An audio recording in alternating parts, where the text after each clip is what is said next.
The results had been quite simple. It was an ironclad fact that a second-tier Viscount of the Archron family had brutally destroyed an army made of Marquis Neil's entire forces and soldiers from Duke Salam. The laughter that nobody held back made Stephen more keenly aware that this was not Salam's territory, and not everyone would give Duke Salam face. At least, those who dared laugh were definitely not afraid of the Salam family. What made this worse was that a fair number were laughing. Stephen barely suppressed the fury surging in his heart, and actually had no idea of what to say in that moment. He was well acquainted with the rules of battles between true aristocrats, and he could grasp timings well. However, Richard completely disregarded the laws and said whatever he wished, each word condemning him and revealing the filthiest and darkest secrets casually. Was he not afraid of being laughed at? That was what made him depressed. The Archrons had long since been labeled upstarts, and their reputations couldn't get any worse. However, the Salam family had had 8 centuries worth of history, significant even if they couldn't be considered ancient. Stephen would not win in slinging insults. He didn't want to lower his standards to the level of one of those lunatics.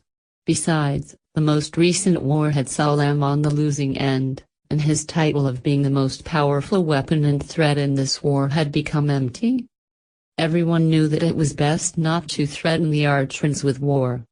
They were a bunch of maniacs, and if they would respond to that threat. Marquis Neil was a prime example of that. Going by the unspoken rules of the age of his family, Stephen should have left with magnanimity and pride at this point. Nobles were different from commoners. They resolved conflicts through battles on the field and in court. Bravery and power, those were the domains of nobles, and any humiliation if he left now would only be superficial. However, Stephen was not even 18 yet. He couldn't hold it in, asking, "I heard you and that girl called Erin have something going on."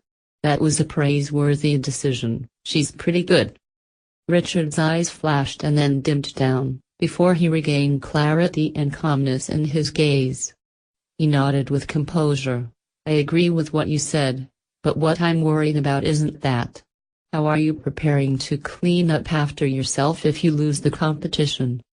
Stephen's eyelid twitched, and he then laughed calmly. "If? Sounds as if there's really an if."